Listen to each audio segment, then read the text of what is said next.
Hi, welcome back to the second half of the Michelle Troconis trial.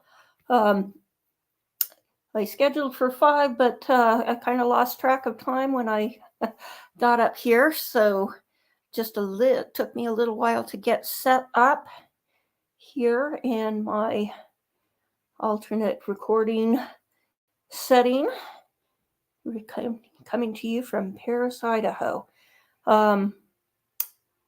Okay, so without further ado, let's get started.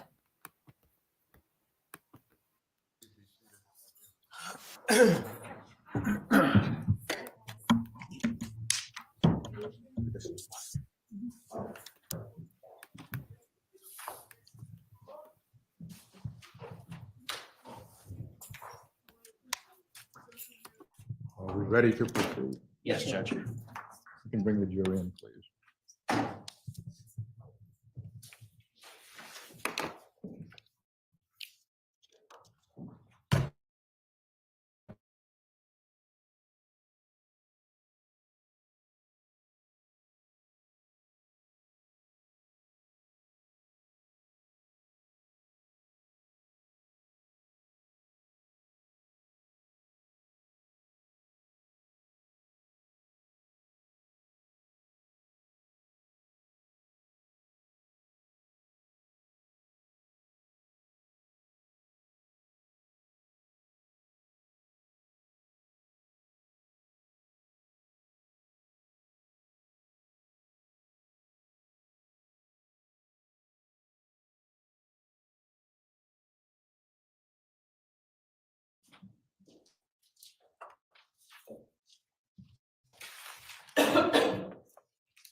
When we left off, I asked you about going up to Litchfield on June 12th. There was a short interview that was cut short that day, correct? That's correct. Then you met with the police again by 12th of 2019, correct? I believe so, yes. That's the 8-hour, right? Yes. That took place in a police station? I believe so, yes. Do you remember which one it was? I don't. In between, you had met with your attorney?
rate.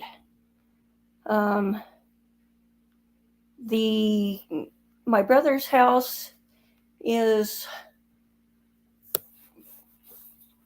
well, the router is down in the basement, and I'm on the second floor as far as you can get in the house away from it. So if this doesn't work, I might have to go downstairs to do this. We're looking at 2.5 hours of real time. I think I told him that on the phone. Okay, it's looking pretty good. How was it? No, that week when he got arrested, I just didn't show up to work. Did you apply for unemployment? Yes. Did you claim you'd been fired? No. Did you fill out a form and say you had resigned? I don't remember how the form was. I think there was something like temporary shutdown or something like that. But that wasn't true, was it? Well, he wasn't there, so I couldn't work. Well, he continued operating the foregroup, didn't he? I don't know.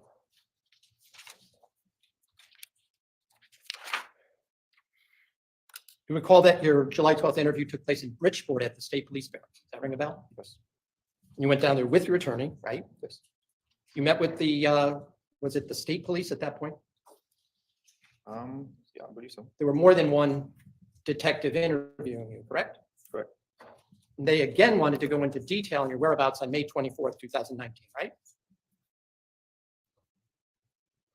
I'm sorry, can you repeat the question? Yes, they wanted to go into detail with you about your whereabouts on May 24th, 2019, correct? Correct. You had, at that point, difficulty in remembering some of the details that you had been involved in on that May 24th. Isn't that true? It is.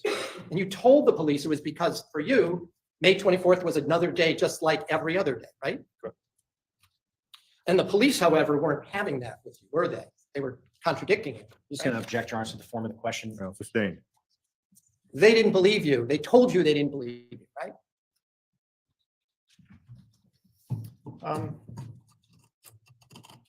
I know one of the detectives at some point said to me that might make sense. Didn't they say to you, that day should be pretty clear to you by now, man? Is that what they Well, said to I'm you? going to object, Judge, that, well, if counsel is going to paraphrase, then he should just state It's what he a actually quote. said. Well, what we're not going to countenance is counsel talking over each other. Mhm. Well, the question is, essentially, the actual question is, did you think that the police did not believe you?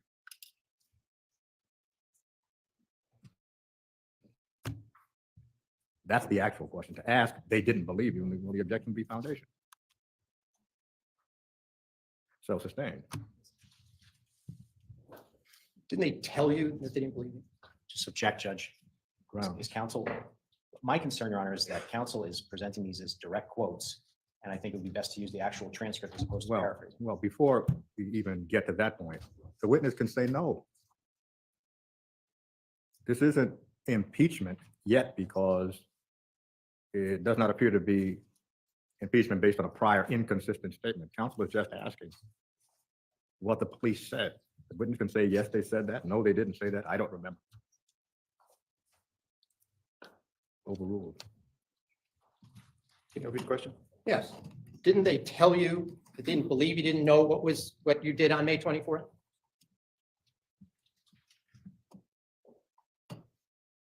I don't remember them saying they don't believe me. Didn't they tell you it should be clear to you what you did on that day? Yes. Did you say to them, I didn't pay attention? Is that what you said? Yes. You do recall telling the police, though, that Mr. Dulos informed you that he had an appointment with his lawyer on the morning of May 24th, right? Correct. And he told you that the day before on the 23rd, correct? Correct. You indicated to them, you told them you were in New Canaan the entire day, right? Judge, I'm going to object to the form of these questions. He's asking him what he said in a previous interview. He should pose the question, and only if there's an inconsistency should he then ask a more direct question about what Mr. Domini said on a previous occasion. What counsel is doing is going through the entire or significant portions of a transcript, just reiterating the questions that were asked and the questions that were answered. the basis of using the transcript is for impeachment. This is the court does not know what the purpose of asking the witness is of every question that was asked and every answer that was given. That's not impeachment.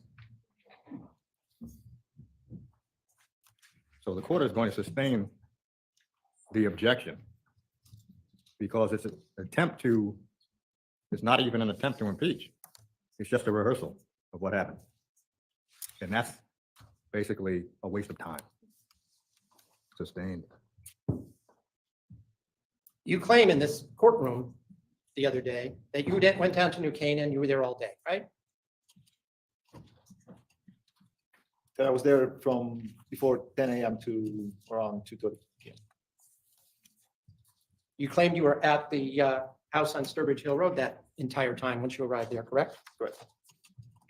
You said you went there directly from your house in Simsbury, correct? Correct. You didn't stop at Fort Jefferson Crossing, did you? I did. When it's not rush hour, it takes you from your home to get down to New Canaan back then. If there isn't traffic, what, about an hour and a quarter, maybe? Is that about right? About an hour and 30 minutes at least.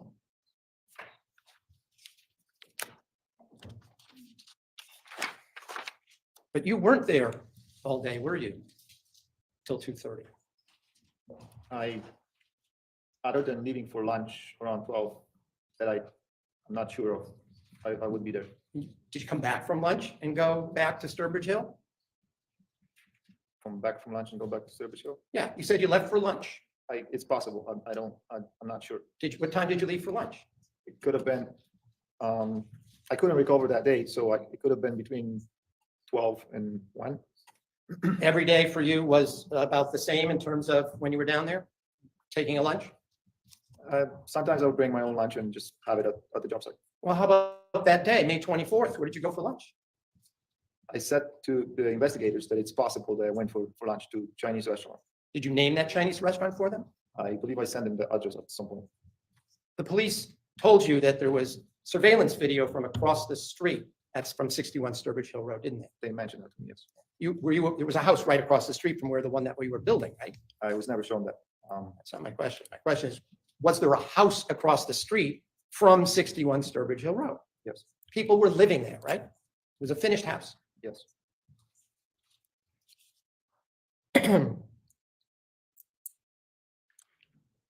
The police told you that they had video cameras, Ring doorbell cameras from across the street, right? Judge, I object. Hearsay, going through the Oh, transcript Ken. again. This is just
Here we go.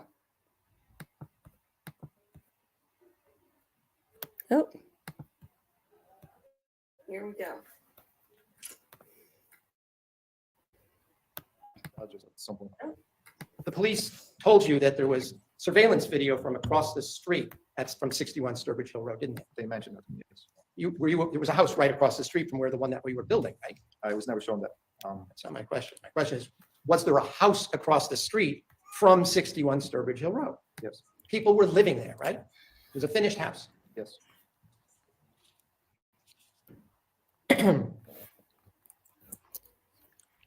The police told you that they had video cameras, Ring doorbell cameras from across the street, right? Judge, I object. Hearsay, going through the No, transcript. Ken, this is just a repeat of the interview. It's a waste of time. If it's Judge, not this is impeachment, impeach- if it's not impeachment, It is impeachment. it is not impeachment because you're not indicating that he testified as to one version of events on one day and today is saying something else. So it's not impeachment. It's not an impeachment by a prior inconsistent statement. That wasn't the You are purpose. reading a transcript. First of all, Your Honor, I'm reading from my notes. I'm not reading from a transcript. Number two, there are other ways to impeach a witness besides prior inconsistent statements. Well, the court has not heard it. Sustained.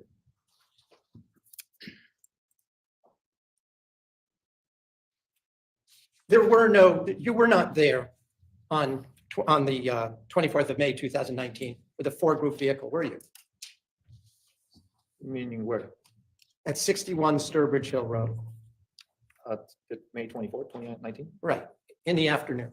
You weren't there at all. I was there from around 10 to 3 o'clock. I left around 2 or 3 o'clock. You were there, you left, you said at 2 or 3, Yes, and you went out for lunch to a Chinese restaurant, or you don't know?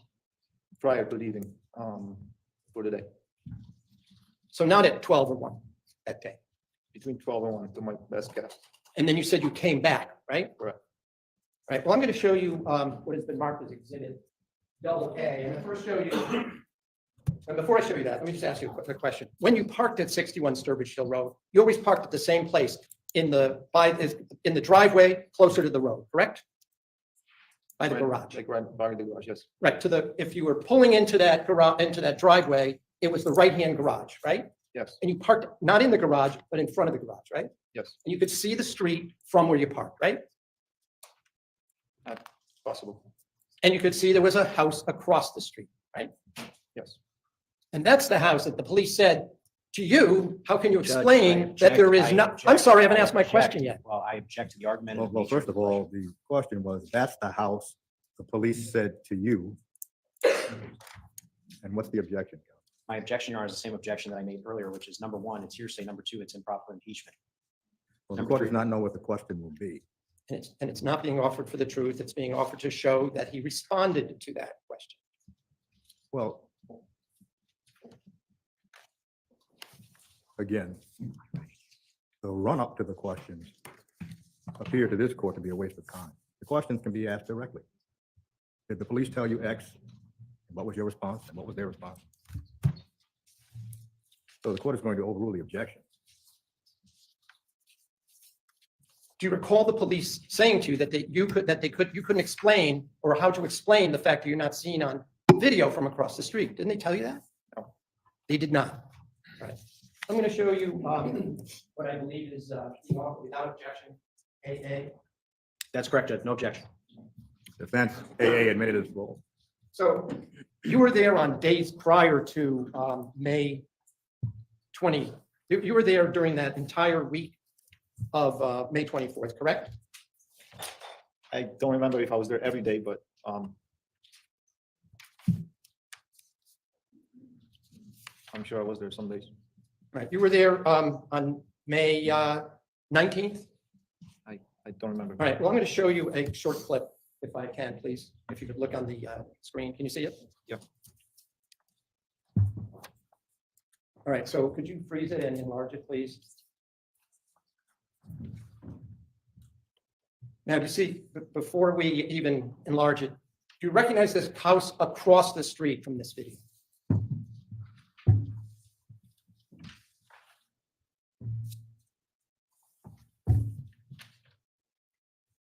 I don't see it clearly what the house is.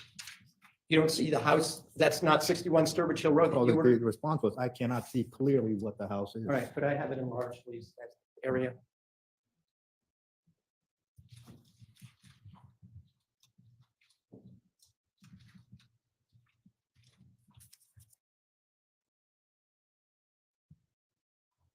Yes, it looks like 61 Sturbridge, yes. And I see a vehicle parked in the driveway. Won't work, okay. Do you see the white vehicle where the cursor is right there? Yes. That's the white Cherokee that's owned by the Ford Group, isn't it? I don't know if that's the Cherokee. I Were see you white- driving any other white SUV when you were down at 61 Well, I Sturbridge Hill Road? object, Judge, to misstates the testimony Right. entirely. Well, the witness can't identify what counsel has identified as the white Cherokee. Is that where you parked? This is where I would normally park, yes. But you're not agreeing that that's the vehicle you drove to 61 Sturbridge Hill Road on May 19th, 2019? May 19, I would be driving Raptor, I believe. Your testimony would have been the Raptor and not this vehicle right there, right? I believe I had that Raptor for 2 weeks prior. Could you show the witness, please, May 24th, please? This is from 1 PM on May 24th.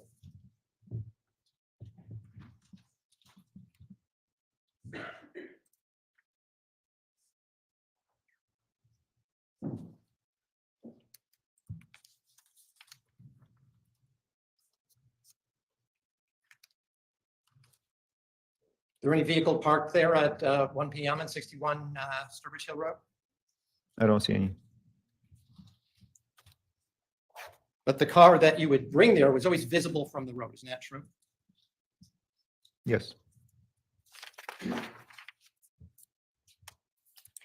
When the police told you that there was no video of you in the afternoon at Sturbridge Hill Road, you had no answer for them, did you? Judge, I'm just going to object. Again, this is improper impeachment. Well, the question is really a number of questions. The police talked to you about where you were on a certain date. You said you were here. They told you you weren't there. And you responded nothing. I mean, that's how the question breaks down. So the court will allow it. Right? Can you repeat the question? Sure. When the police pointed out that there was no way to document that you were there because there was no video of you and asked you to explain it, you couldn't explain it, could you? I don't recall them saying to me that there was no video of me. You don't recall them saying that to you? Let's have a moment.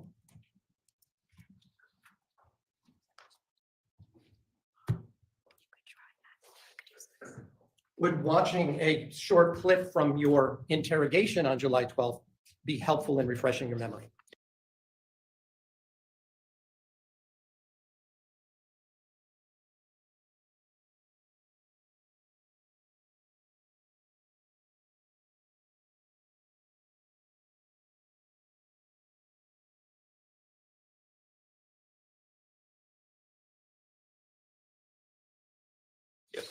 Could I play then? I'm just going to show.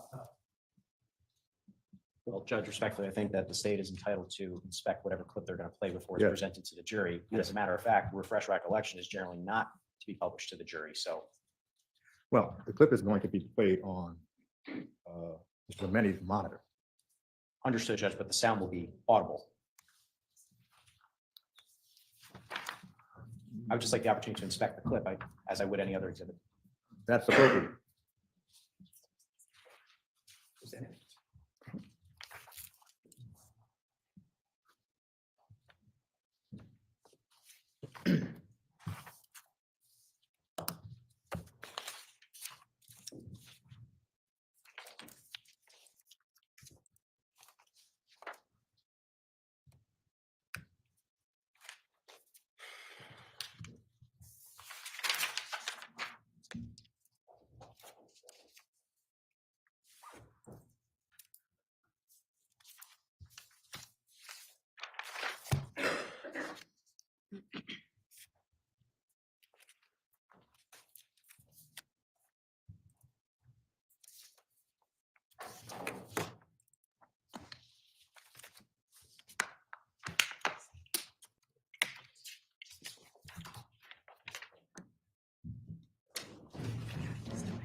Your Honor, I don't want to take up any more time looking for the specific place, so I'm going to move on. You testified that you took, you sent a text to Fotis Dulos on 2/12, is that right? I don't remember the specific time. I remember I was texting him, yes. Your claim, though, that you were still at Sturbridge Hill Road at 2:12 in the afternoon when you sent that text?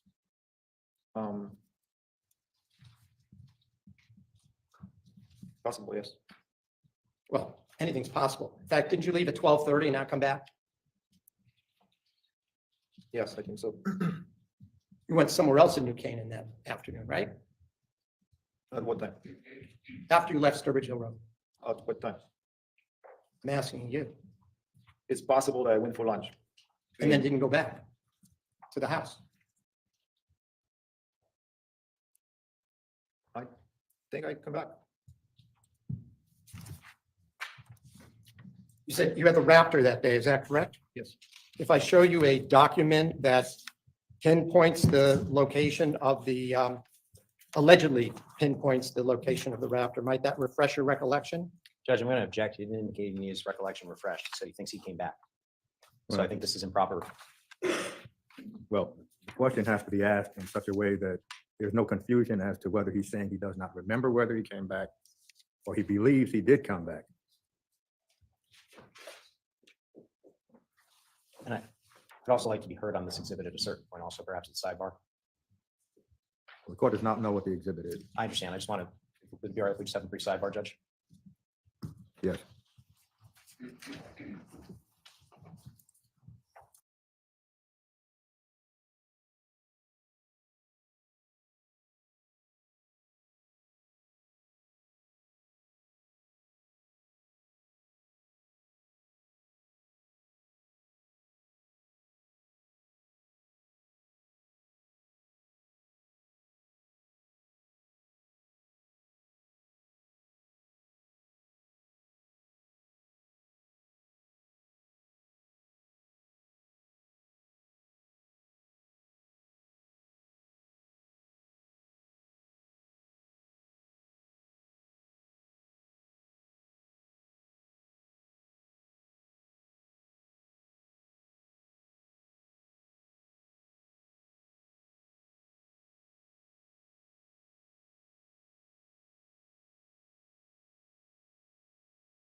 Would showing the document perhaps help you recall what time you left 61 Sturbridge Hill Road in the Raptor that day?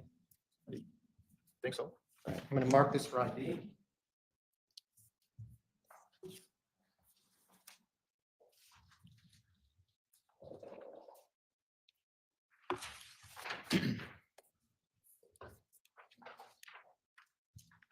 May I approach? Yes. Showing you what has been marked for BB for identification. Just going to ask you to look at it See if that refreshes your recollection as to what time you left 61 Sturbridge Hill Road on May 24th, 2019.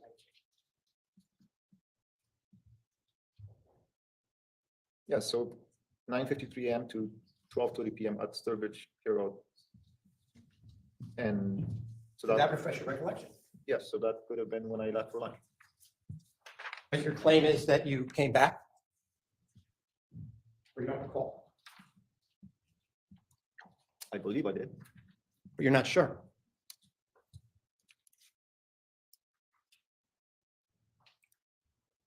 I'm not sure, no. What did you have for lunch at that Chinese restaurant? I don't remember. What did the person who served you look like? I don't remember. Did you do anything else while you were down in New Canaan on May 24th, 2019 in the afternoon? I believe I was just working at the house and possibly went for lunch and came back. You didn't go anywhere else? No reason. What street was this Chinese restaurant on? I don't remember. Remember, did you ever go there before? Yes. Remember the name of it?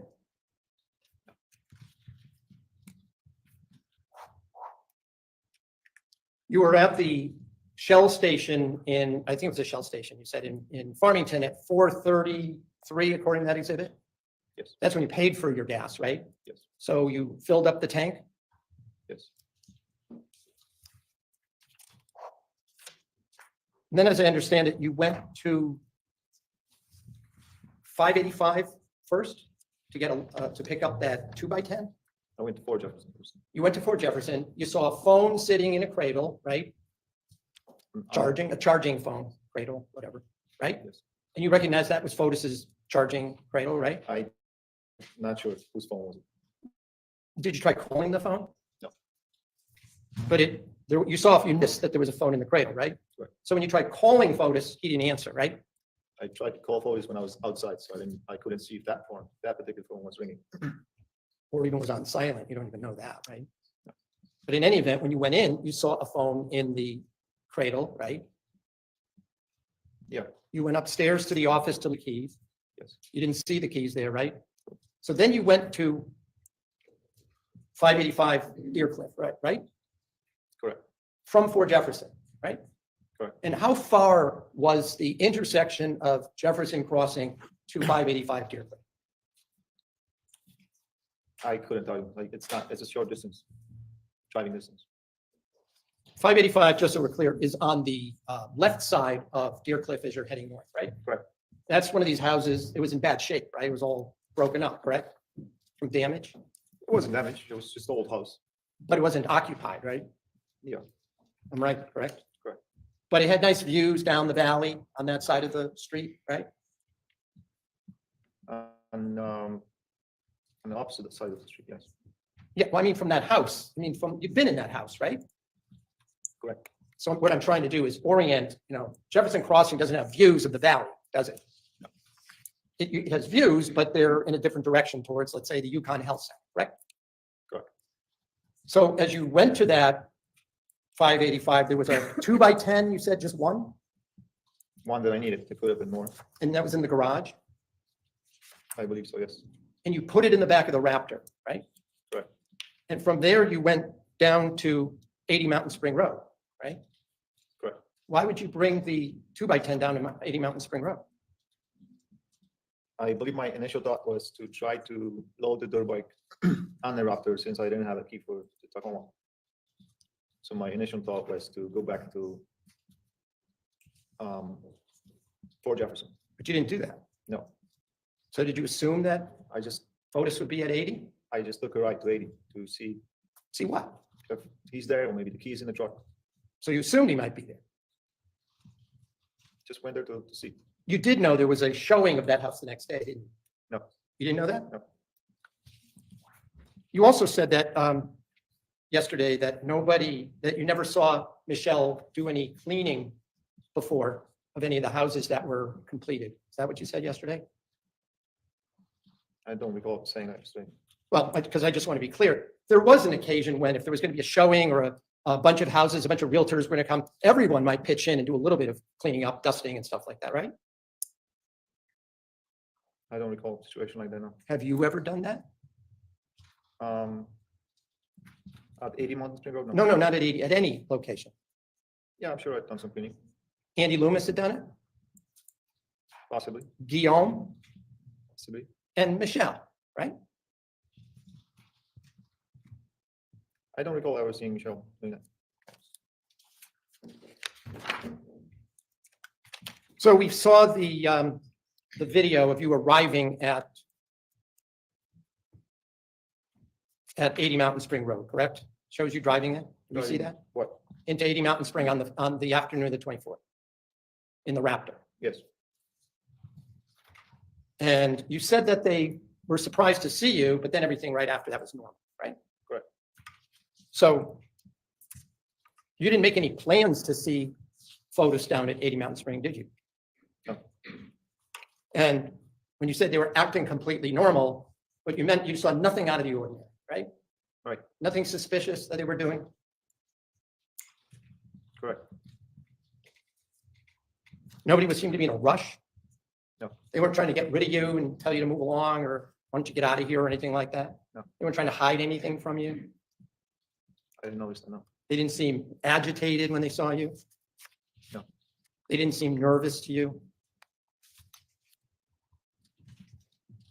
The first second or two when I pulled in, they seemed to be surprised. Surprised. Now I'm using it. They didn't seem nervous to you.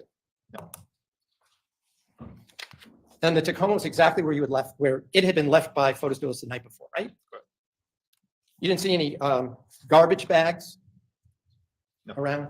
You didn't see any rolled up carpets around? No. You didn't see any rugs or mats? No. You didn't see any towels or bed covers? No. By the way, it was still light out on this date, right? Right before Memorial Day weekend? Around 5 o'clock, I would assume, yes. Yeah, and it was Memorial Day weekend, and you were planning on celebrating, I guess, was it the next day? When was it, when was your wife's birthday? Was it the next day or the following week? Where, you mean when the event was? The event, yeah, Saturday, the next day. yes. By the way, down at 80 Mountain Spring, when you got there, you never went inside, right? Correct. You didn't think it was even, if there was, you didn't know there was a showing at that house, right? I don't recall knowing of a showing next day. It wasn't your project, correct? Correct. It was whose? Andy Loomis. You don't know what arrangements then he had made to show that house, right? Just gonna object, Your Honor. Cumulatively indicated he didn't know. This is a different question. Well, at this point, it's not relevant because the initial question was, you did not know that there was going to be a showing. So to follow up with that as to who was going to be the project manager or who was going to be involved in the showing is a waste of time.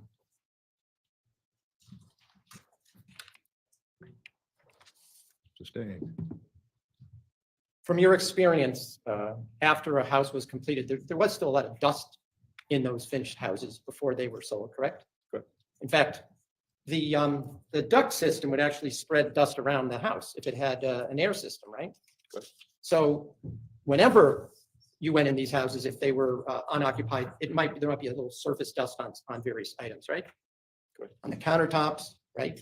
Correct. On the floor, maybe in the sink, right? Correct. Windows, dust, right? Yes. Incidentally, it wasn't unusual for Fotis to take a hands-on approach to do cleaning, was it? I've seen him done it, yes. In other words, he wasn't one of these hands-off guys that wore white gloves and let everyone else do the work and he just sat in his office, right? Correct. He would show up at job sites, correct? Correct. He'd help out if need be, right? Correct. In fact, if I recall your testimony, Fotis and you walked around the property to look how the grass was growing in from you seeding it, right? Correct. So you actually did some work at 80 Mountain Spring Road, right? Correct. Even though it wasn't your project, correct? Correct. Did you do the whole, I mean, we saw that satellite picture. Did you do the whole lawn yourself? I don't remember how much of it that I did. I'm pretty sure I did around the house. But at the side in the lower yard, I did it. I don't recall it. Did you put, we see in that image, there's pink tape along the sides of the driveway in that image we watched a little bit ago, remember? Yes, And was that to keep people from driving on the lawn and keeping them right on that crushed stone driveway? I believe Dulos put this up. He put it up. Weren't you sort of with him checking it out to make sure it was not going to flow down or fall down? Yes, We watched those videos. It was pretty windy that day, wasn't it? yes, We see all those trees blowing just in those clips, right? Yes? correct.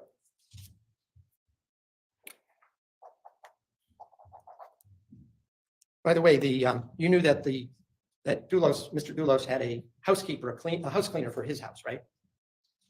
For Fort Jefferson? Yes, You knew her, Renata, right? I met her, yes. Well, more than that, you spoke Polish with her, didn't you? Yes, She was from Poland. You were from Poland, right? Correct. So you knew who she was. I knew her name is Renata and she's cleaning houses. I didn't know her personally. You never saw Fotis have Renata cleaning any of these houses that he was building, did you? Not Renata, no. Not what? Not Renata, no.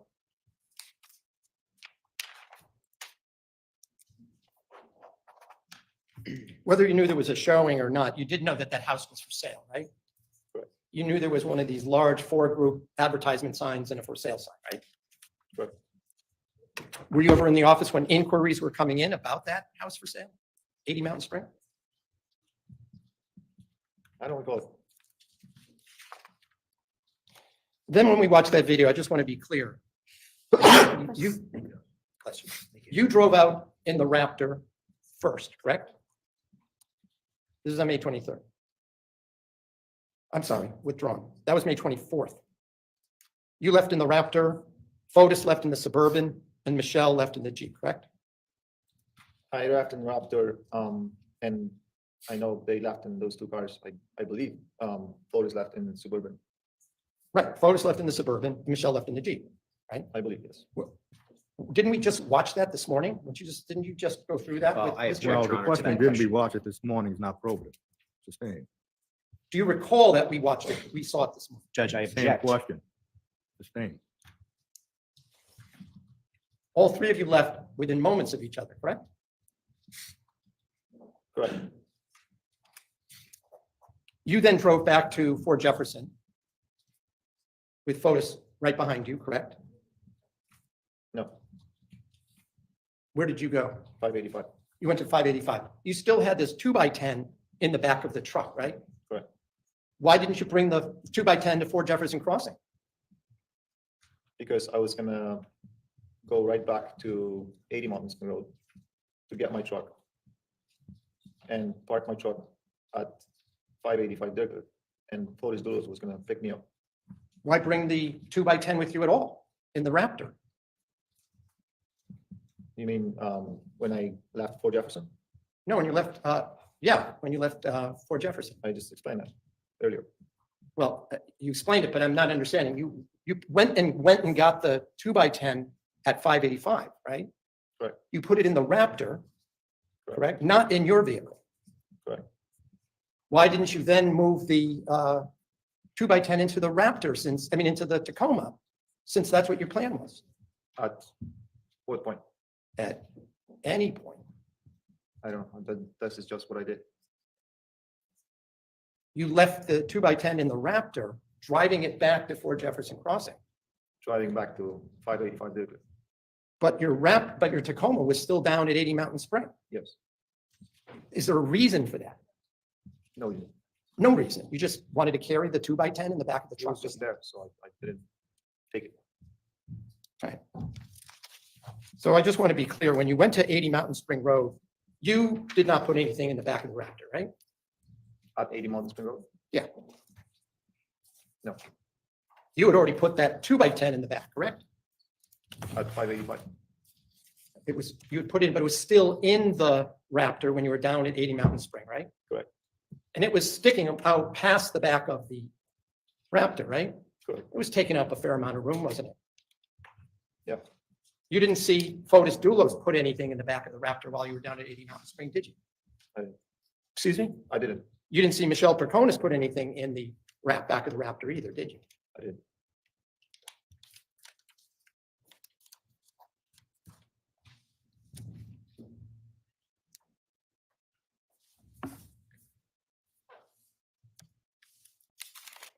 When Michelle, you and Fotis Dulos left 80 Mountain Spring, you had indicated yesterday that Michelle told you that she had to go drop off or pick up rugs.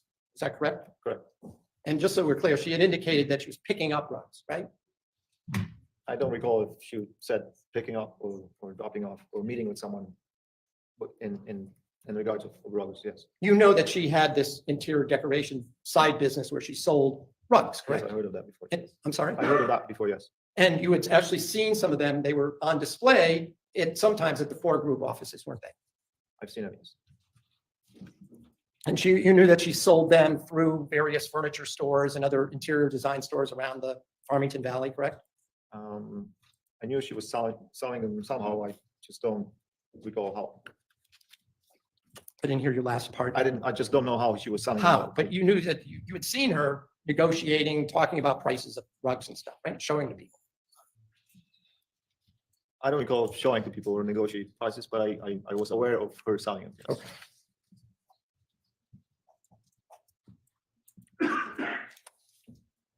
When you got back to Fort Jefferson Crossing, is that when you realized that you didn't have the Tacoma key? When I got back to Fort Jefferson Crossing, Yeah, after leaving 80 Mountain Spring. I knew I didn't have the Tacoma key. You saw it sticking out of the door of the Tacoma as you were driving out, right? Correct. And Mr. Dulos and Michelle were behind you pulling out, correct? Correct. And you thought that Michelle took the key because it was hanging out of the door and she didn't want to leave it there, correct? That was possibly, yes. Well, not just, that's what you told the police, right? Yeah. And immediately when you got back to 80 Mountain Spring and saw that the key wasn't in the door, you told Mr. Dulos, right? That the key wasn't there, right? Correct. He immediately called Michelle, right? Correct? No, He did not. he asked me if I wanted to take home the Raptor. He asked you if you wanted to keep the Raptor. You said no. Yes. There was no pushback, right? Yeah, I can say that. That there was no pushback when you said you wanted your Raptor, if you wanted your Tacoma. He then called Michelle, right? Correct. And she came back within less than 10 minutes. Isn't that true? True. We watched the video of her coming back. Isn't that right? Correct. And I wrote down the time. It was like 7 minutes. So she got back, right? Right? Correct. You took the keys, right? Yes, Were you able to start your Tacoma this time, or did you have to do that thing with the, I was able to start. you were able to start it? And now you drove up to 585, right? Correct. Where was this 2x10 at this point? It was up 585, sitting on the side of the house. So when you left 80 Mountain Spring earlier, you drove back up to 585 and unloaded the 2x10 that you had put in the Raptor earlier, correct? Correct. Then you drove, well, how did you get back to Fort Jefferson Crossing? On which point? After you dropped off the 2x10 and left your Tacoma at 585? I didn't drop off the white 10 when I was leaving the Tacoma. The white 10 was already there. Oh, when you had the Raptor, you left it there? Correct. Okay, so now you drove, where did you go from 80 Mountain Spring? When you had your Tacoma? I left the Tacoma at 585. And how did you get back to Fort Jefferson Crossing where the motorcycle was? Dulos was following me with the Raptor. I'm sorry, with the what? Dulos was following me with the Raptor, I'm sorry. So Mr. Dulos drove up to 585 with you, He was following me with the Raptor. and then you got out of the Tacoma and went into the Raptor, Correct. and then drove back to Fort Jefferson Crossing? With him, yes. And then you used a battery charger to jumpstart the motorcycle, right? Correct. And you drove it up to 585? Correct. On the road? On it.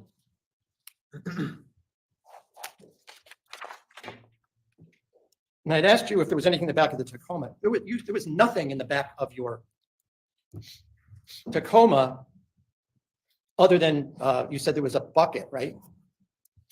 The bucket was inside the cab, not on the back of the truck, Oh, there was nothing in the back of the truck, right? other than bungee cords and straps that I used to hold down the door brake. Did you say like bungee cords? Yes, And there were no bags in the back of the Tacoma, right? No. There are no other tools in the back of it, right? I don't recall seeing any, no. And certainly there were no garbage bags. Certainly no, but no garbage.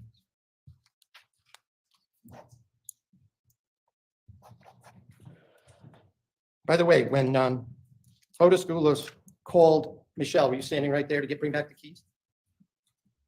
I don't remember if I was standing right next to him or within 6 or 10 feet away from him. Like, I don't recall. Well, you heard him ask her to come back if she's got the keys, right? With the keys. My understanding was that when I asked him if he has a key, he said, "Oh no, Michelle has the key. I have to call her." All right. And you saw him call, right? Saw him either text or put his phone to his ear, right? Possibly, yes. He didn't say he couldn't get in touch with her, did he? No. And he didn't deny that she had the key, did he?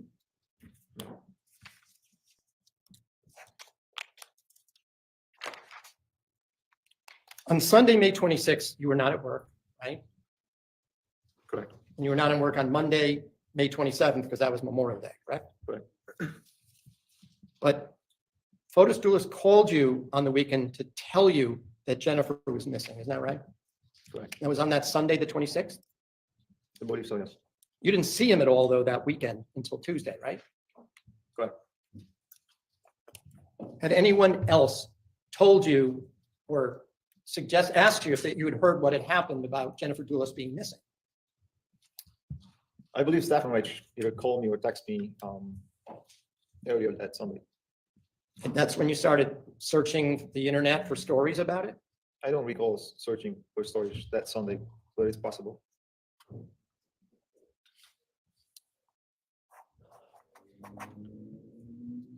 You didn't ask Fotis Dulos on that call on Sunday when he told you that Jennifer was missing if he had any idea where she was, did you? I don't recall asking him, no. You thought she had just disappeared or ran away or something, right? An object to relevance, Judge. Well, what he thought happened or could have happened, what's the relevance, counsel? It was There's a already state- been, well, there's already been testimony that he could not believe that Fotis Dulos was involved. So what is the relevance of this question? His state of mind, this Well- witness's state of mind. Well, his state of mind is not relevant as to what he thought may have happened. What he testified to is he didn't believe Fotis Dulos had anything to do with it. Sustained.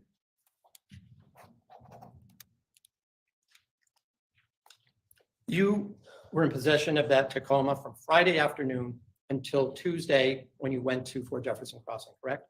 Correct. And I just want to be clear, you saw nothing unusual or different about your Tacoma, correct? I- Over that weekend. I didn't look, I wasn't suspicious of anything. There was nothing unusual in it? No, I didn't discover the bucket until Tuesday morning. You saw the bucket on Tuesday morning, right? Correct. And let me ask you about that. You said there was a blue jacket or a sweatshirt of some sort in there, correct? Correct. Did you take it out of the bucket? No. It was kind of a light blue, wasn't it? Correct. It was not a dark navy blue. No, And that particular sweatshirt or jacket, you hadn't seen that before. No. By the way, you didn't see anything that looked like blood in your vehicle, did you? No. Or anything that one might consider a stain that might be red or brown, that wasn't something that had always been in there? No.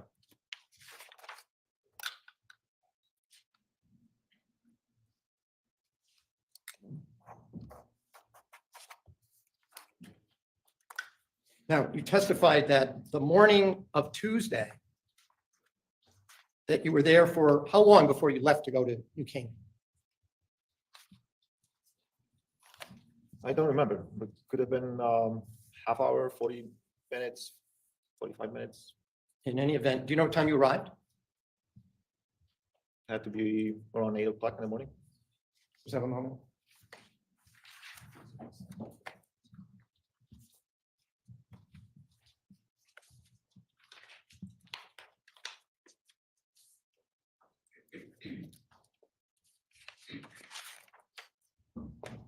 For much of the time that you were at the house with Michelle and Fotis on the morning of the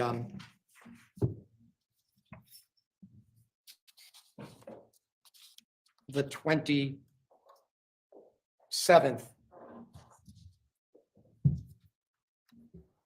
you had indicated that you knew what you were doing on May 24th, so you didn't need to write it down. Is that right?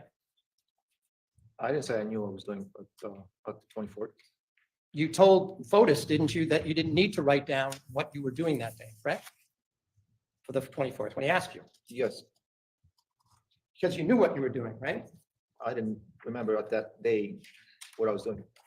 I remember him asking me what I was doing on Friday, and I told him I was in New Canaan, and he asked me if there was contractors, and I told him I think so, but I'm not sure. It could have been that I was there by myself. So we're talking about 3 days later, you didn't know whether there were any contractors there or not? At that moment, I didn't know. And that's because May 24th was another day, just like every other day, right? Correct. You didn't tell him that you'd gone to a Chinese restaurant for lunch, did you? No, You didn't tell that to the police either, right? at some point I did. You told them the name of the place back then, if you remember it? No, object, that's Well, not the that's not the question, question. Judge. The question is, did you tell the police you went to a Chinese restaurant? And now the next question is, did you tell them the name of the place? Right. First, the litany of questions concerning the Chinese restaurant. Well, we'll put it this way, that ground has been plowed.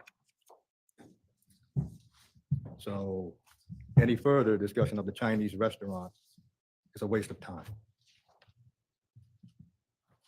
Sustained. You didn't tell the police on June 2nd, 2019, that you'd gone to a Chinese restaurant for lunch, did you? Well, the court just said any discussion again of the Chinese restaurant is grounds, it's a ground that has been plowed. It's a waste of time.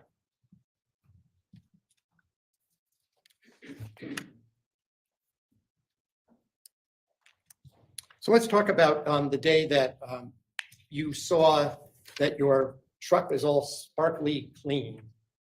You couldn't remember the exact day that was, correct? Well, Judge, I'm going to object to the question. He didn't testify that it was quote sparkly clean. I think it's sarcasm. I'm objecting to the form of the question. Well, It's not argumentative, Your Honor. It's a preliminary question. It has nothing to do with the manner. I don't have to quote exactly what he said. It's not a proper objection. It's a preliminary question. counsel is objecting to the adverb. The witness can respond in the way in which the witness decides to respond, to overrule. Can you repeat the question? Sure. Whether I use the word spark, there's a chain of car washes called Mr. Sparkle, right? Possibly, yeah. All right, but I'm just going to ask you, you noticed that your vehicle had been cleaned, right? Yes, You weren't sure of the date, but you believe that it was the next day after the meetup in the kitchen on the 27th? That it would be on the Wednesday? I believe I'm so. sorry, I'm getting my dates wrong. Instead of it being Tuesday, your first day back to work, do you believe it was the next day after that? I'm not sure, like I stated before, ever since I gave police my phone, I couldn't recover exact timing and days of all the events. Well, it wasn't the same day that you were in the kitchen where Fotis wanted you to write down what you did on the previous Friday, was it? Judge, objection, asked and answered about 3 times at this point. Your Honor, it's about the truck. I'm trying to pinpoint the date. I certainly have not asked this question. Well, the question is, the appearance of the truck having been cleaned was not seen on the same date that Fotis Dulos asked you to write down essentially a timeline. That's the question. Right. So if it's been asked and answered before, the court is not going to disallow the question, so overrule. Can you repeat the question? Yes.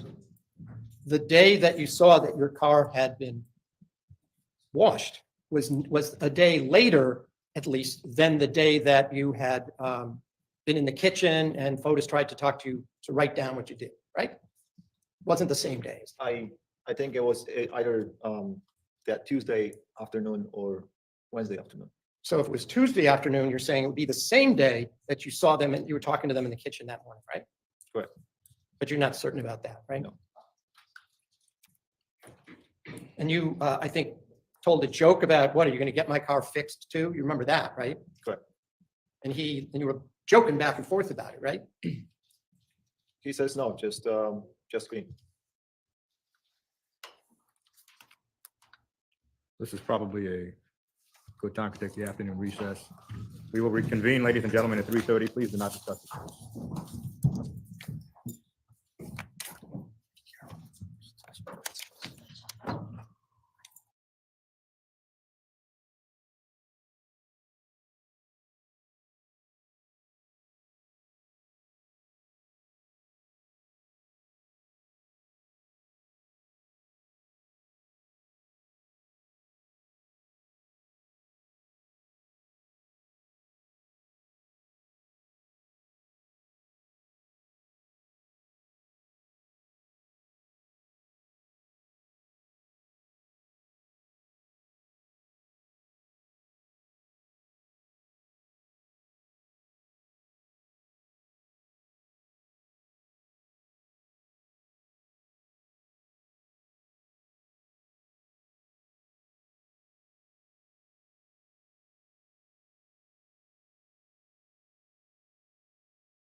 Oops, sorry, I think I dozed off for a second there.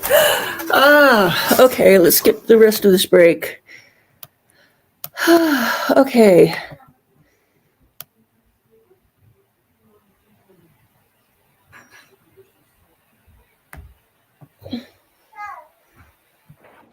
So when you discovered that Mr. Dulos had cleaned and washed your car that day, you already knew that Jennifer Dulos had been missing since the previous Friday, right?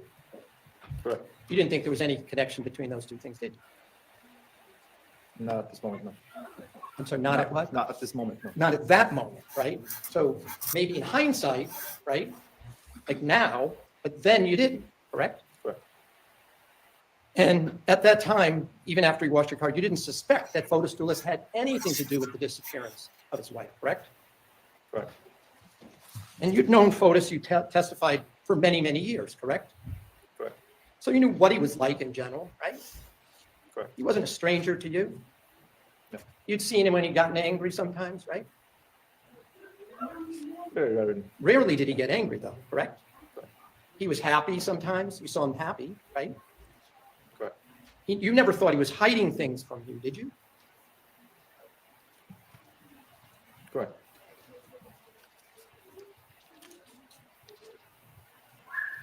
Now, I believe you testified that it was Thursday, the day before you first encountered the police, that Fotis Dulos suggested you go to a junkyard and buy some used seats to replace the ones in your truck, right? Correct. And I already asked you, you went to at least 2 junkyards, right? Correct. And then you also went to, I didn't quite understand, a used auto parts store? No, I went to junkyard, and the second junkyard was more like a used auto parts store. Are they the ones that said you could order some Tacoma seats that might work in your car? In your truck, I mean? Correct. Okay. But it would take a few days, right? Correct. But you didn't order those seats, did you? I didn't. And when you went back, you told Fotis that, you tell me, was he angry about that? Yes. Did he yell at you? Not until he wasn't raising his voice until the minute when I told him that I'm not going to do it. That didn't come yet. I'm trying to go in order here, right? He was annoyed that you couldn't find any, right? Correct. So he was asking you to try elsewhere, try something else, right? Correct. Now, he also said to you when he told you to go look for seats, he said, let's not call them seats. That's what you testified, right? Correct. He said to call them hardware. Correct. Didn't that strike you as strange? It did. But again, you still didn't suspect that this had anything to do with Jennifer Dulos, did you? I was suspicious about it. I was just, it just wasn't fitting in my head that he would be capable of doing such thing. So it didn't raise any red flags when you went and actually looked for seats, right? It did raise red flags. I was analyzing him on that Friday, and it just didn't make sense for me. But you still went and looked at least 2 different locations, right? Correct.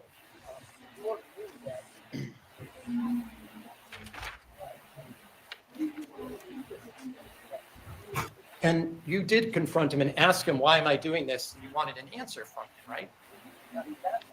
Correct. This was Friday afternoon, right? Correct. And he had told you that a few weeks earlier on Mother's Day, he had either picked up the cat or hugged Jennifer, and some hair may have gotten on him and gotten on the car, on his clothes and on the Tacoma, right? Correct. You found that acceptable at that moment, didn't you? For cleaning the car, yes, not for replacing the seats. No, but for cleaning it, right? Correct. So that Friday, you did remove the seats from the Cayenne, right? Correct. You had indicated, I think, that it was difficult to move the seats because the battery was dead. So you first had to go and get a car charger to put enough battery power back in the Porsche Cayenne so you could move the seat back, right?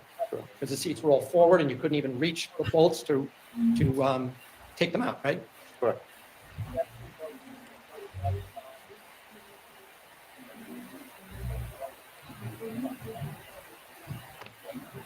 You were in the Jeep Cherokee at that point, correct? Correct. So when I asked you before about when you went down to New Canaan, you always drove the Raptor. This day you took the Cherokee, correct? Just object, Judge, mischaracterized the testimony. Well, again, this is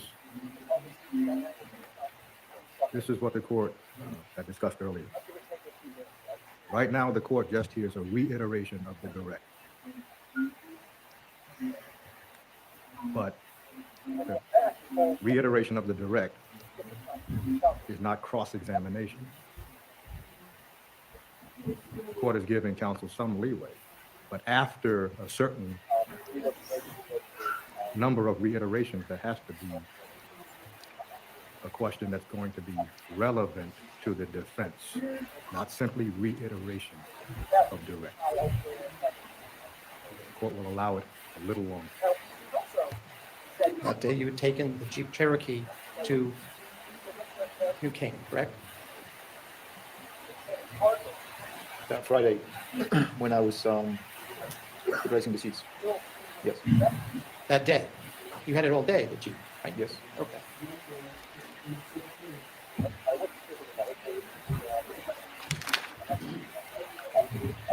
You had those high-end seats in the back of the Jeep at the moment you were on Fort Jefferson Crossing from the police station, right? Correct. So you changed the seats in your Tacoma after you had had the encounter with the police, is that right? Correct. Over the weekend? I believe that was the same Friday. That night, after you got home? Correct. You did it in your driveway in Simsbury? In my garage in Simsbury, yes. In your garage, so you had the Tacoma in the garage? Yes, And you had the Jeep parked in the driveway behind the garage or in front of the garage? or on the street, yes.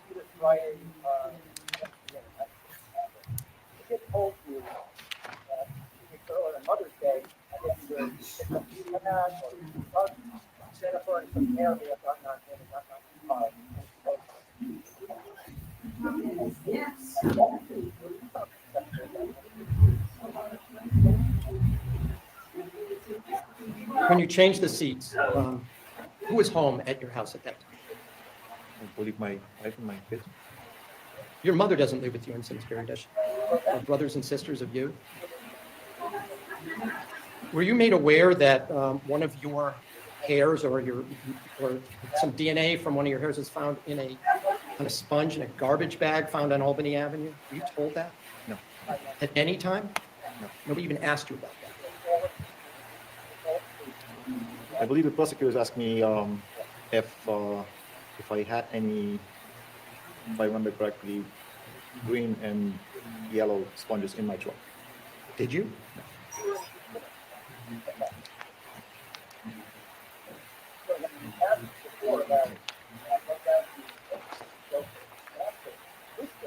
By the way, I showed you pictures of the extraction, the Craigslist search of Tacomas. We saw them earlier today, right?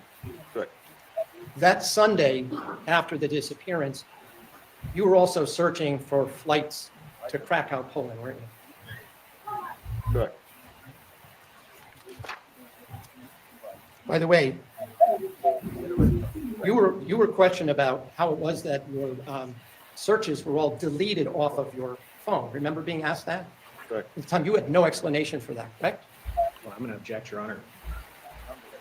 Well, the witness can respond in any way in which the witness chooses. The question is, you had no explanation for the deletion. And what's the objection?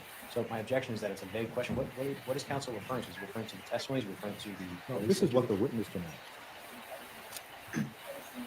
So if the witness does not understand the question, the witness can say, doesn't understand the question. Can you repeat the question? Do you understand my question, or you need me to Can you- rephrase it? Can you repeat it? Sure. The police told you that when they took your phone, they analyzed your phone on Sunday, May 26th, your searches had been deleted for a period of time. Do you remember them asking you that? Yes. And you told them you have no idea how that happened, correct?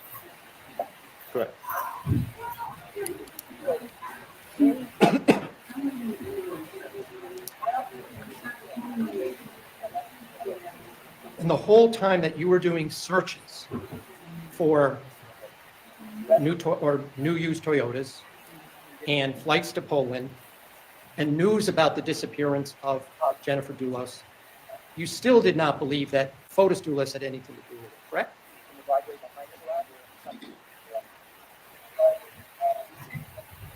Correct.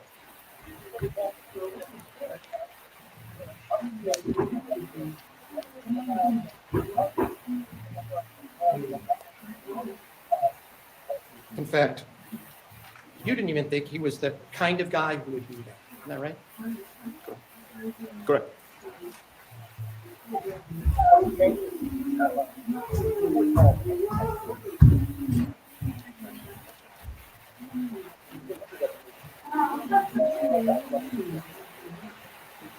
So before you gave a written statement, the police gave you a choice, didn't they? I object, Your Honor. That's It's a very, vague. All very right. vague question. I'll rephrase. The police basically told you to, quote, pick a team, unquote, didn't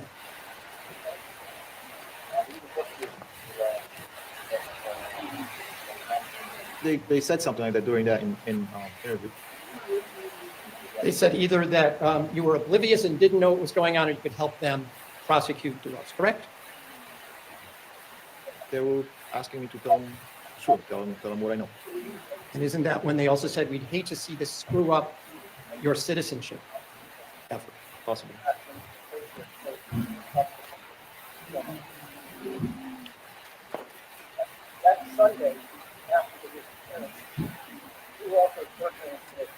You were asked questions yesterday about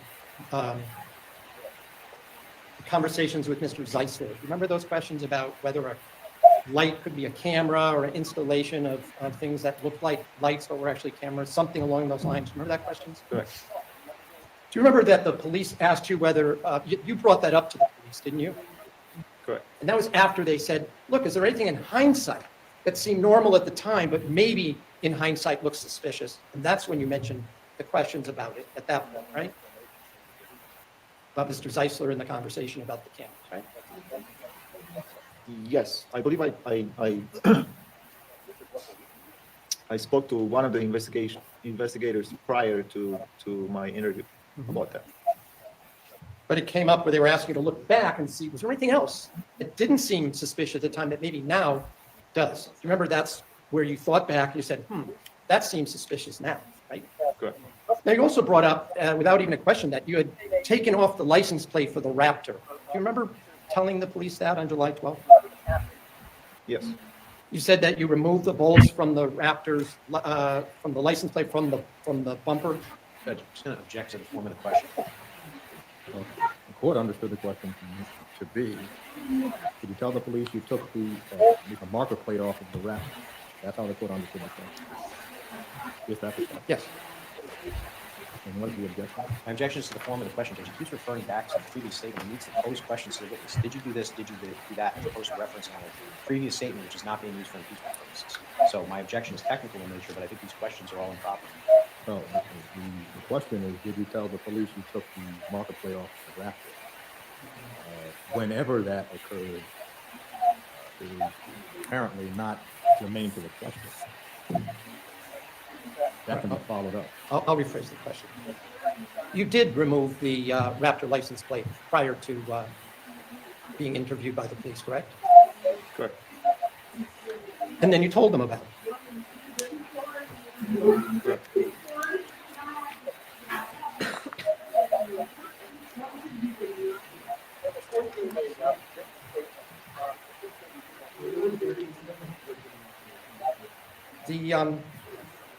I just have a few more questions, sir.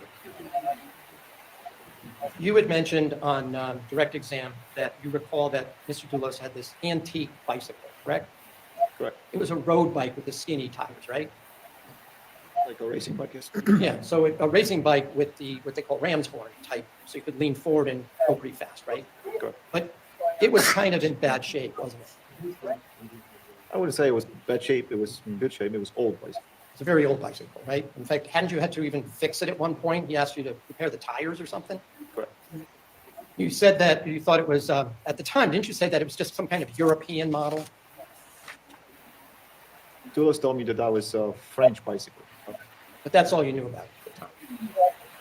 Yes. I just have a moment.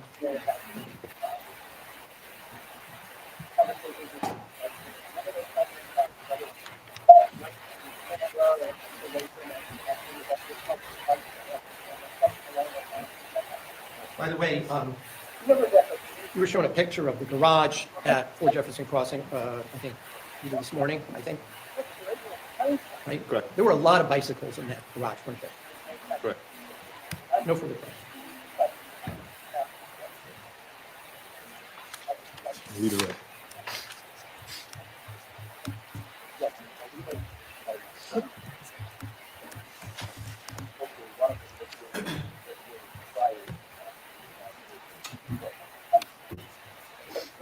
Mr. Committee, you were asked on cross-examination about your dirt bike. Do you recall that?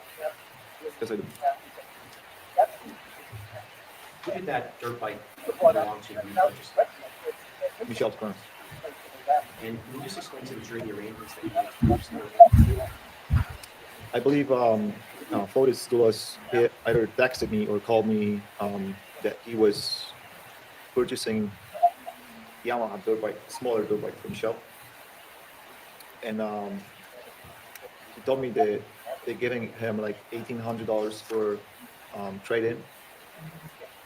And he told me, I'd rather sell it to you for $1,800 so you can ride with us than just leave it at the dealership. And he asked me if I was interested to purchase it. And I told him if I can negotiate with him a little bit, and like what if I negotiate to like $1,500? Like paid him the money. And I spoke with Michelle, and she had a, I believe, loan on the bike in Florida, so she didn't have a physical title of it. And at some point later on, I asked her if she paid off the loan and can I have the title? And Michelle, I can't remember if that was either text or in person, told me that that she has the bike was paid off, she has the title, but it's electronic. You paid Mr. Dulos, is that correct? Correct. And then Mr. Schoenhorn brought up on cross-examination, you had to meet him and give the dirt bike back. Is that correct? I received a call from Farmington Police, and I forwarded that phone call to Mr. Urso. Right, because the defendant was claiming that she never sold you the bike, correct? Correct. I want to just play a clip from the defendant's interview if I could. This is interview 1. Well, you'd object to this being played to this witness. If this witness hasn't seen it, then it's not proper to be shown to this witness. That's interesting, Judge, because earlier today, Mr. Schoenhorn showed an exhibit to this witness that I hadn't seen. This is a full exhibit. I'd like to publish it to the jury. Well, the court understands the offer to be of a segment of an interview, correct? That's correct, sir. So, of course, now the code is written before the development of the technology that we have today. So, If I may proffer, Your Honor? well, according to the code, you have to disclose to the witness what the inconsistent statement was, So, if Judge, there is an inconsistent statement. yes, sir. This is the defendant's statement, which has already been admitted into evidence. My issue, Your Honor, that I'm taking is the suggestion on cross-examination. I believe the specific question was posed to Mr. Dumaine. That was never your bike, suggesting that Michelle Troconis hadn't sold it to him. I'd like to play a clip that's already been admitted into evidence, and then I'd like to ask some questions about it. So this is an interview with the defendant. That's correct, sir.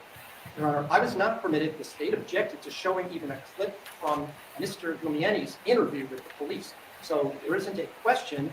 You'd have to lay a foundation that this witness was aware of that, because otherwise, what's he going to do? Have this witness characterize what someone else said, which would clearly be wrong. Judge, that's apples and oranges. Number one, the clip that Mr. Schoenhorn wanted to play wasn't in evidence. This is. That's point number one. Point number two, I didn't actually object to the clip being played. What I said was I'd like the opportunity to inspect it.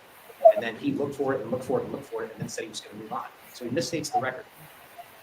But the court is going to, because the testimony is essentially controverted, that brought out on cross that the court understood the testimony of the cross, that the bike was never sold, no title passed. Well, I never said that it wasn't sold. I said that it wasn't paid for and the title wasn't transferred. I never said that it wasn't sold. So that's a misstatement. He said it was never really your bike, I believe. No, the court is going to overrule the objection.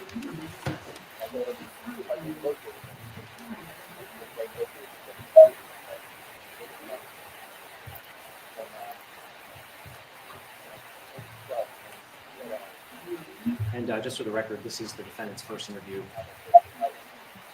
We got our sound beginning at 15:34:07. Hablemos con ella y solo.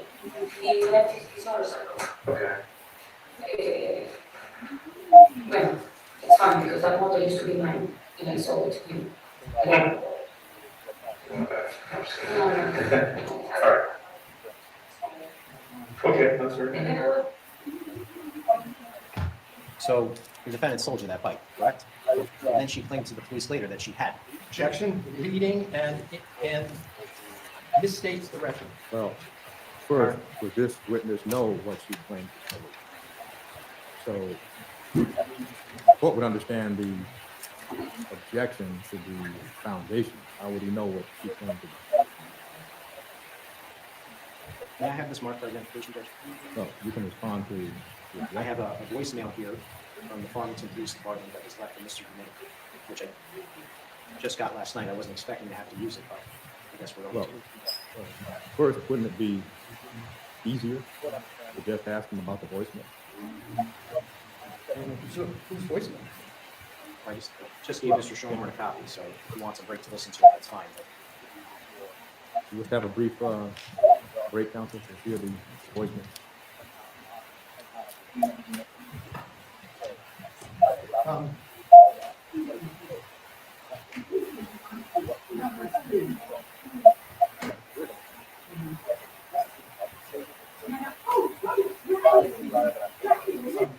I'd like to at least listen to his voicemail. Tales of whose voice it is. Ladies and gentlemen, we will take a 5-minute recess. Please do not.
All rise. Court is now back in session.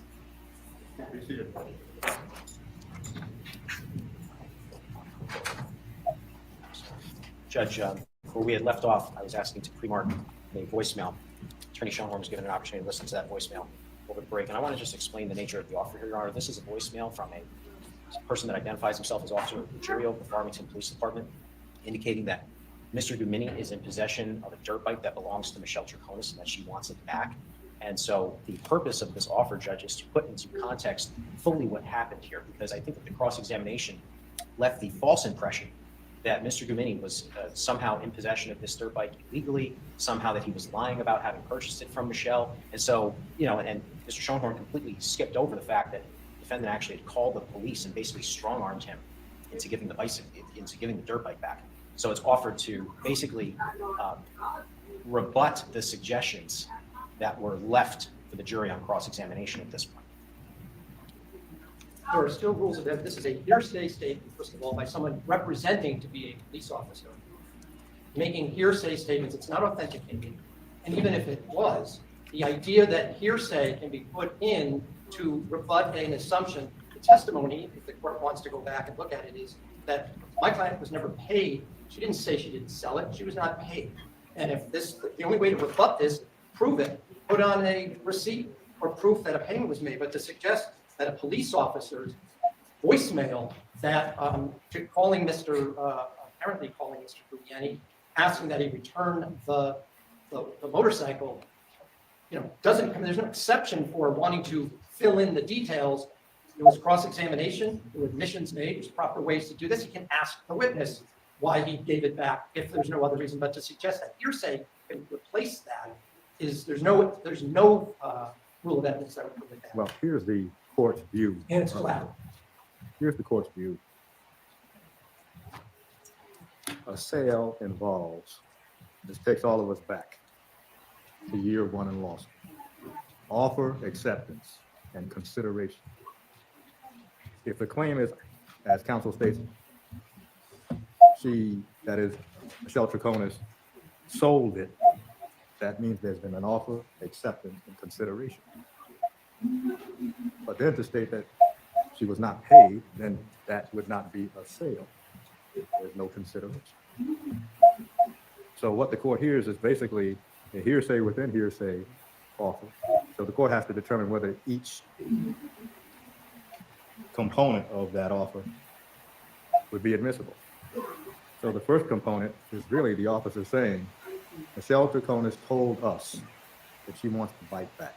The statement is being offered against the party's own statement. That's an exception.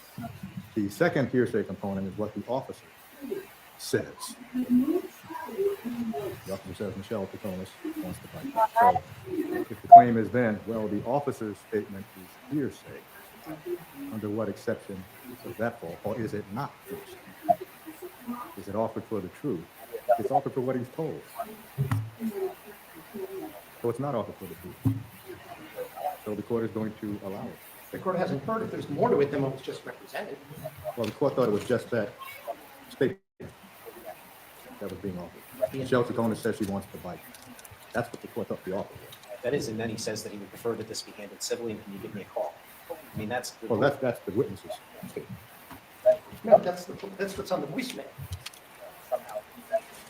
So the whole statement is wrong. The entire voicemail is approximately a minute long, Your Honor. I can play it for the court if you'd like. Yes.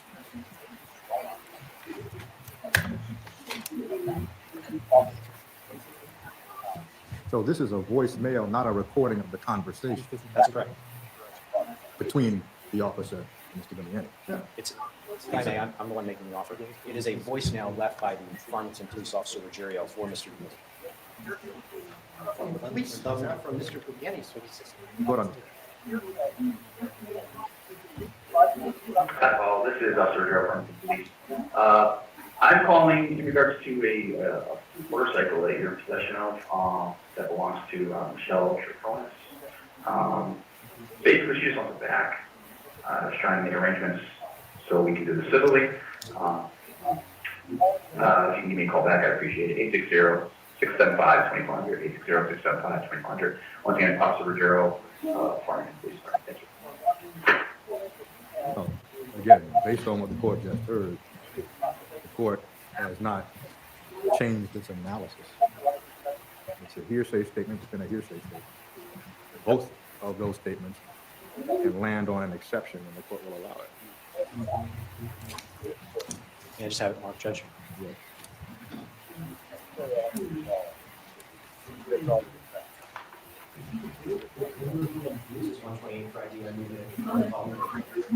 We'll bring the jury in.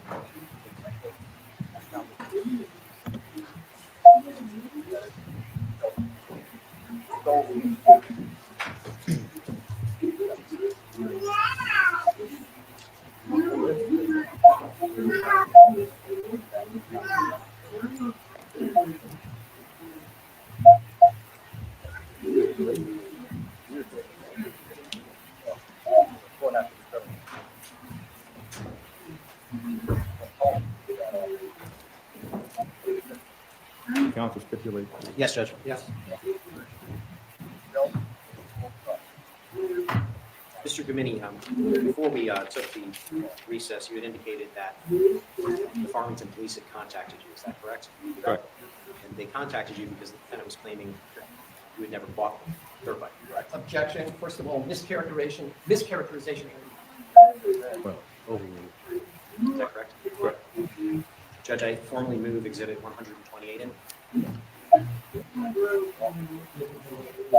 May I publish? No. The court has already indicated that it be allowed. Yes, Judge. 128 admitted as full. That's all. This is the police. I'm calling in regards to a motorcycle that you're in possession of that belongs to Michelle Troconis. Basically, she's on the back. I was trying to make arrangements so we can do this civilly. If you can give me a call back, I'd appreciate it. 860-675-2400, 860-675-2400. Once again, Officer Ruggiero, Farmington Police Department. Thank you. Mr. Gomini, did you receive that voicemail? Yes. You were not asked about the Farmington Police Department on cross-examination, right? No. And you did in fact purchase this dirt bike, correct? Objection leading. Well, the form of the question is leading, but it's working no surprise on the defense, because that is the subject of this whole inquiry, overruled.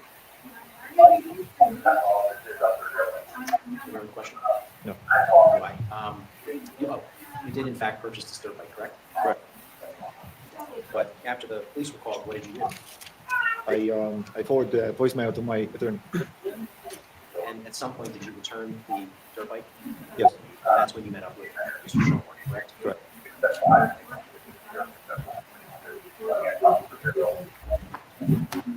You were asked on cross-examination about the defendant taking the keys out of your Tacoma. Do you recall those questions? Yes. I want to, you were asked whether or not you thought perhaps the defendant had taken the key because it was left in, I don't remember the exact question, but basically because it was left out in the open or something to that effect.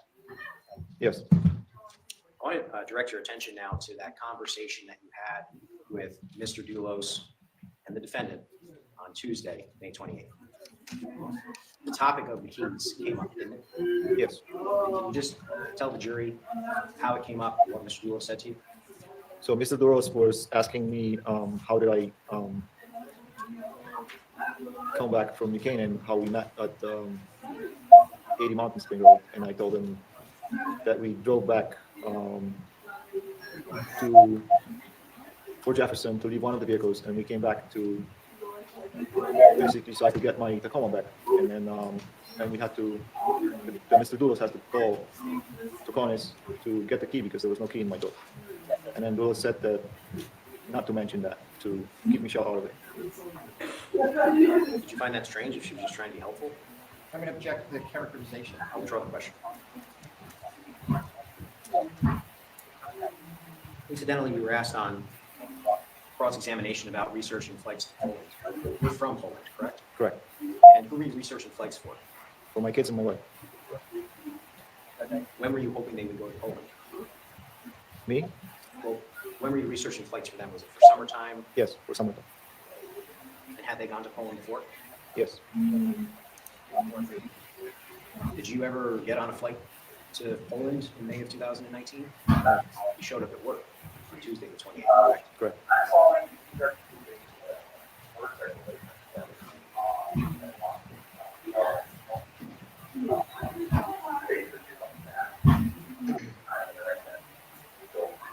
You were asked on cross-examination whether or not you thought the defendant was joking when she said that Jennifer, that bitch should be buried next to the dog, correct? Correct.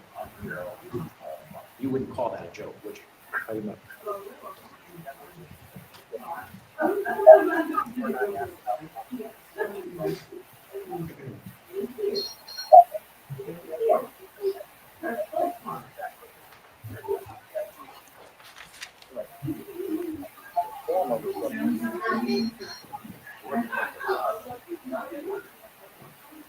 You were asked on cross-examination about your Tacoma malfunctioning when it started. Do you recall those questions?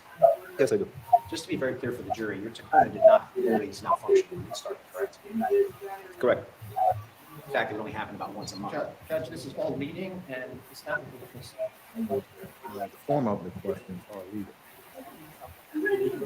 How often would it happen? About once a month.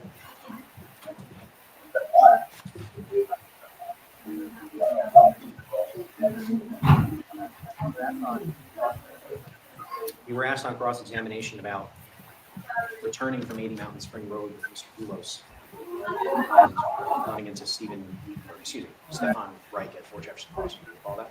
Yes. And he indicated to you that he was there for dinner, I believe, he testified to on cross-examination. Correct. Were you invited for dinner? I believe somebody asked me if I want to stay, and I refused.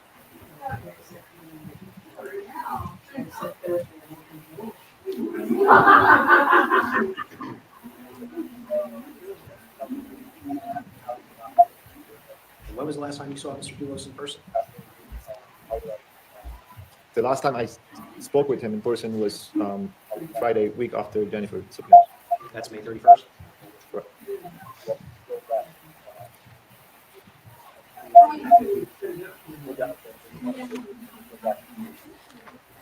I wanted to just display a defense exhibit if I could.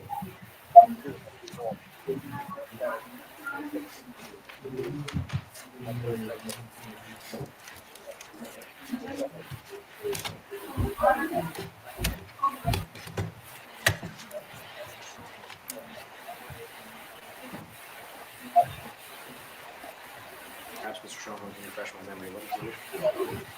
What's this? With the extraction.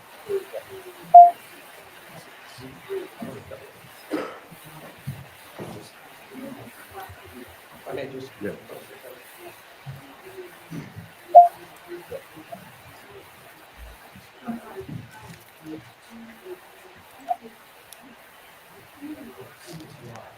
Yankee. All right. This is defense exhibit Y. And I'm just going to ask Mr. Dominic, can you see that picture? Yes. You were asked on cross-examination about this photograph. Do you recall those questions? No. Do you recall being asked about the oil can that you had brought with you? Yes, And can you just remind the jury why you brought the oil? because the truck was leaking oil. Was that your only vehicle at the time? Was Besides your wife's vehicle, was that your only personal vehicle at the time? Yes. Did you need it back? Yes.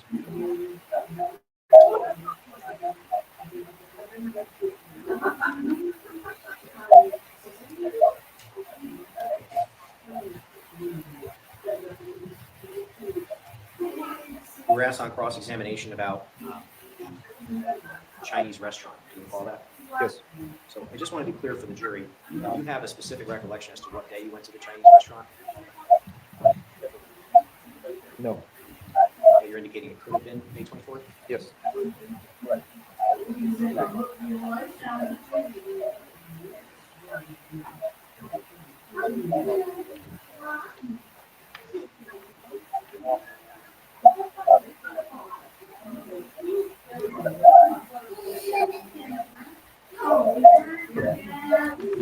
You were asked on cross-examination about whether or not you had been in the market for a new Tacoma. Do you recall those questions? Yes. How long had you been looking to possibly sell your Tacoma? About a year. And when did you tell Mr. Dulos that you were thinking about selling your Tacoma? About that time. And if I recall your testimony correctly, you've been working at 61 Sturbridge for approximately 1 year, is that correct? Correct. So you've been leaving your Tacoma at 4 Jefferson Crossing for approximately 1 year and using work vehicles to get some vehicle, correct? Prior to 61 Sturbridge, I was working on 175. There was a project in Darien. And I was working on that project. I was driving company vehicles too. But just to be clear, and then I'll ask another question. You told Mr. Dulos about a year prior to May 24, 2019 that you were thinking about selling your vehicle, correct? Correct. And then for that entire year that went by, did you ever wash your car? He did not. And then for that entire year that went by, did you ever detail your car? He did not. But the week after Jennifer Dulos disappeared, you washed it, Yes. you detailed it. Yes.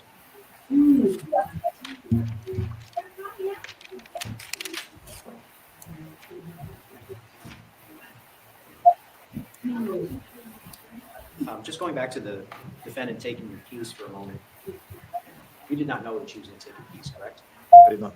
And what did the defendant tell you she was going to do? Wait. Strike that. When you were about to leave 80 Mountain Road, the defendant told you where she was going, correct? I remember she said something about drugs or carpets, trying to meet with somebody. Or And the conversation in which she said this, you had asked Mr. Dulos to give you a ride back to 80 Mountain Road, correct?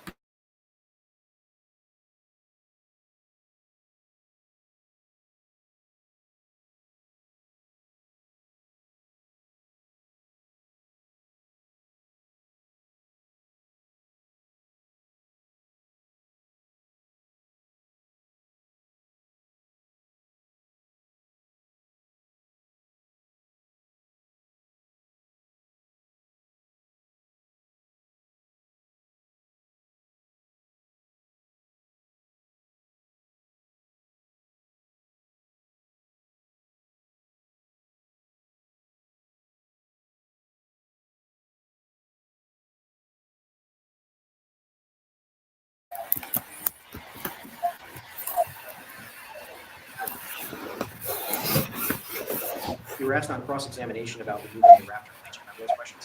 yes. I don't think you were asked the reason why you removed the Raptor plate. Did you tell the jury? Mr. Dulos bumped into something with his Raptor, and he asked me to straight it up with the bumper. Did you do that? Yes. And then did you put the plate back on? Yes.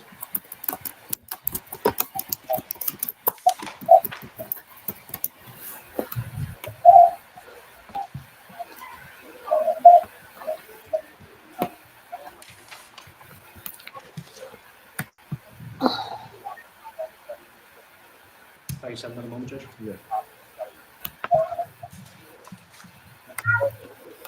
I have nothing further, Judge.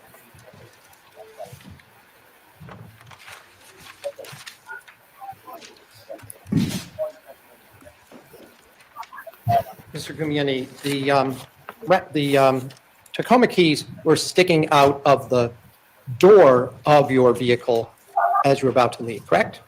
Of the passenger side of my door. Yes. You saw it though, right? You saw the keys sticking out of the door, right? Yes. There was nothing that would have prevented you from just taking them with you, was there?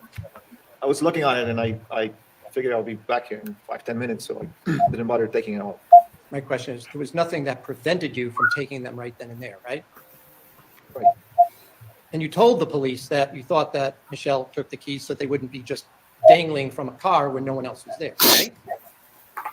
Right.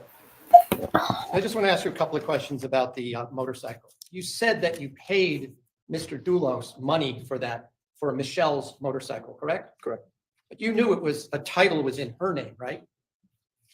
Right. You don't have any receipt or document that proves that you paid anything for that motorcycle, do you? There might be some text messages between me, Fotis Dulos, and me and Michelle. I just, What do you mean there might be? Have you produced them? no, Did the state give you copies of what they found on your phone? No. And there was no reference that they gave you that, aha, we have a copy of a receipt, did they? no. No further questions.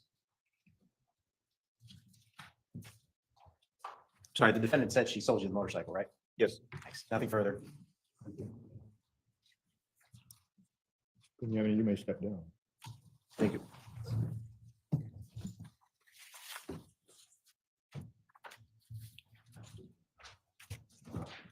That concludes our presentation for today, Judge. Thank you. Ladies and gentlemen, again, thank you for your attention today. Shall we begin tomorrow at 10 o'clock? Yes, Your Honor. We begin tomorrow at 10 o'clock. We will not discuss the case or follow media reports about the case. Have a good evening.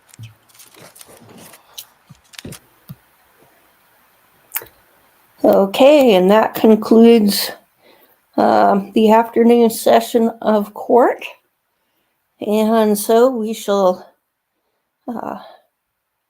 be back bright and early in the morning for another round of